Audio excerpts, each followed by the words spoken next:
Picture this. It's Christmas Eve and Gideon Kibet, a young and spirited agriculture student, just got off the bus, probably with a bag of hopes and dreams. But suddenly, out of nowhere, 4 masked men surround him, tearing his shirt and blindfolding him with its fabric. Can you imagine the fear coursing through him at that moment? Gideon, known as Bull in the digital realm, is caught in a whirlwind of chaos that has befallen many who dared to speak against the Kenyan government.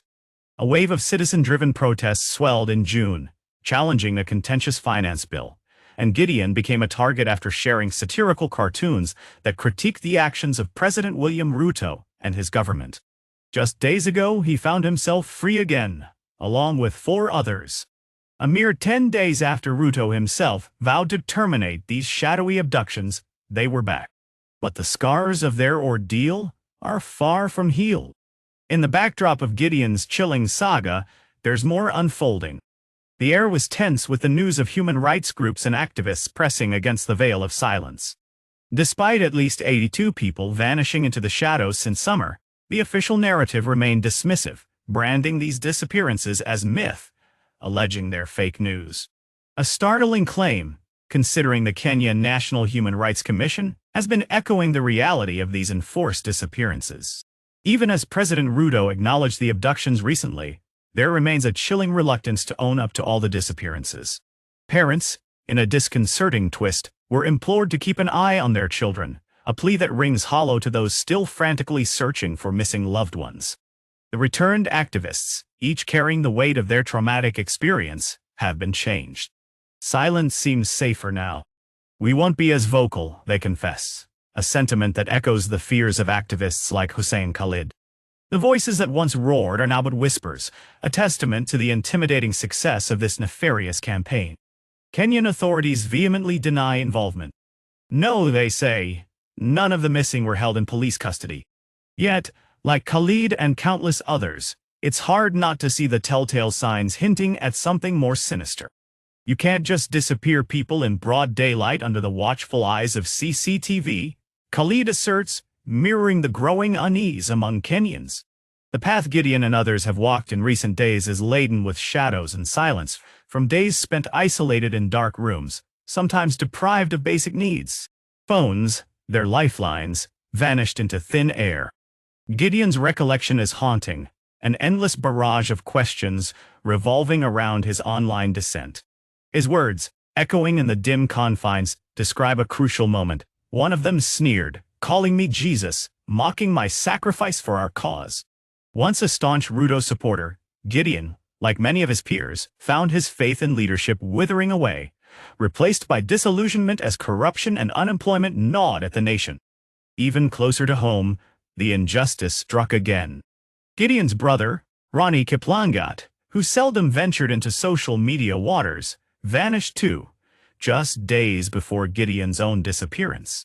It seemed more than coincidence, a cunning ploy to lure Gideon closer to danger from his studies outside Nairobi to the very heart of it. The veil over Kiplangat's captivity remains as tightly drawn as his blindfold had been.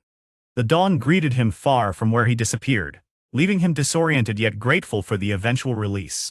Across the nation, families echo cries of outrage and calls for justice. Amnesty International Kenya's Irungu Houghton points fingers at a larger, more orchestrated scheme, far beyond a rogue operation. It's a tale of vehicles with dubious plates, acts only achievable with the complacency or complicity of those in power. The Kenyan National Police Service, under mounting pressure, promised justice, pledging robust investigations into these chilling disappearances. Yet, doubts linger. Protesters only fueled these suspicions further. In Nairobi, women demanding answers were met with veiled men brandishing guns from unmarked vehicles, defying a court mandate for transparency in law enforcement. Could these abductions really bear the government's signature?